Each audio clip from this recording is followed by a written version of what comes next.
Assalamualaikum warahmatullahi wabarakatuh. Salam sejahtera bagi kita semua. Jumpa lagi Bapak Ibu di channel saya Marndoro Tutorial, tempat untuk bisa kita berbagi informasi seputar dunia pendidikan, informasi tenaga honorer, dan informasi pengadaan seleksi PTHK tahun 2024. Pada kesempatan kali ini saya menyapa Bapak Ibu dengan berita terbaru di mana Kemenpan RB telah terbitkan keputusan baru di mana pengangkatan PTHK paruh waktu hanya untuk posisi ini. Tenaga honorer diharapkan mengetahui skema pengangkatan tenaga honorer yang tidak lulus pada seleksi PTHK tahap 1 dan tahap 2 untuk bisa diangkat menjadi PTHK paruh waktu pada tahun ini. Untuk mengetahui informasi selanjutnya, jangan lupa like, subscribe, dan tekan loncengnya untuk mendapatkan notifikasi video selanjutnya. Terima kasih. Dari situs Kemenpan RB, di mana kabar terbaru Bapak Ibu datang dari Menpan RB.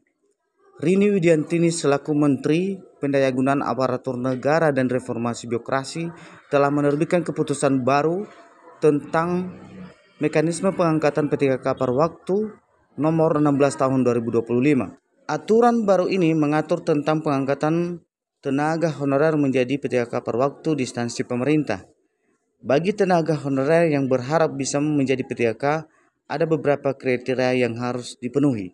Kemenpan RB menetapkan bahwa tenaga honorer yang dapat diangkat menjadi PTHK paruh waktu antara lain tenaga honorer yang sudah masuk dalam database BKN dan telah mengikuti seleksi CPNS tetapi tidak lulus.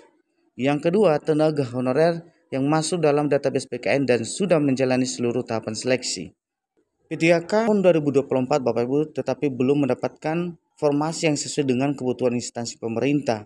Jika memenuhi kriteria tersebut, maka tenaga honorer masih harus memperhatikan jabatan yang tersedia untuk diangkat menjadi PTHK paruh waktu pada tahun ini.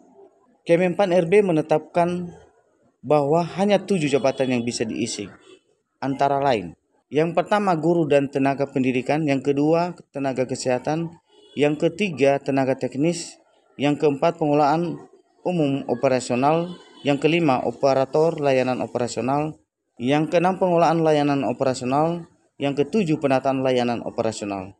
Maka tenaga honorer yang lolos dalam pengangkatan akan mendapatkan status pegawai di instansi pemerintah pada tahun ini.